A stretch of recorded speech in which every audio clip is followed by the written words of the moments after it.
यानंतर परभणीतून एक महत्त्वाची बातमी येते। परभणीमध्ये संविधानाच्या अवमानाच्या घटनेनंतर आंदोलन सुरू झालेलं आहे आणि या आंदोलनाला हिंसक वळण देखील लागलेलं आहे। आंदोलकांकडून दुकानांची तोडफोड देखील करण्यात आलेली आहे। आज परभणी बंदची हाक देण्यात आलेली होती, मात्र जी दुकानं आज बंद ठेवण्यात आलेली नाहीत त्या दुकानांवरती आंदोलकांनी दगडफेक केलेली आहे, या दुकानांची तोडफोड केलेली आहे। त्यामुळे परभणीतील बंदला आज हिंसक वळण प्राप्त झालेलं आहे।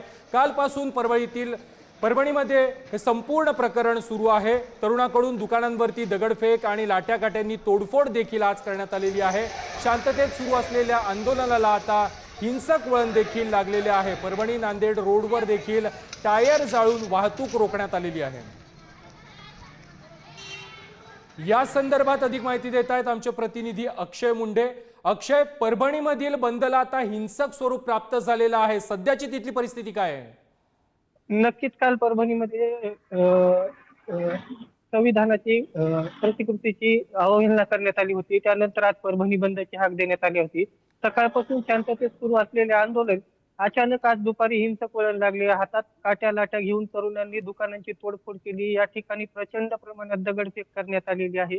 तर दुसरीकडे पाहिलं तर परभणी नांदेड रोडवर टायर जाळण्यात आलेले आहेत, त्यामुळे या रस्त्यावरची वाहतूक देखील ठप्प आहे। यासोबतच परभणी जिल्ह्यातील गंगाखेड शहर असो, पूर्णा शहर असो, पाथरी शहर असो, या ठिकाणी देखील बंद पाळण्यात आलेला आहे।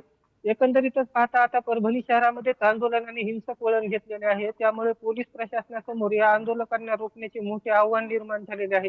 विशेष म्हणजे काल रात्री जिल्हाधिकाऱ्यांनी आंदोलकांना शांततेचे आवाहन केले होते, तसेच पोलीस प्रशासनाकडून देखील करण्यात आले होते। अशा असताना देखील आता आंदोलक हिंसक झालेले आहेत। त्या आंदोलकांना शांत करण्यासाठी पोलिसांकडून शर्थीचे प्रयत्न केले जात आहेत। नक्कीच अक्षय, धन्यवाद तुम्ही दिलेल्या माहिती संदर्भात।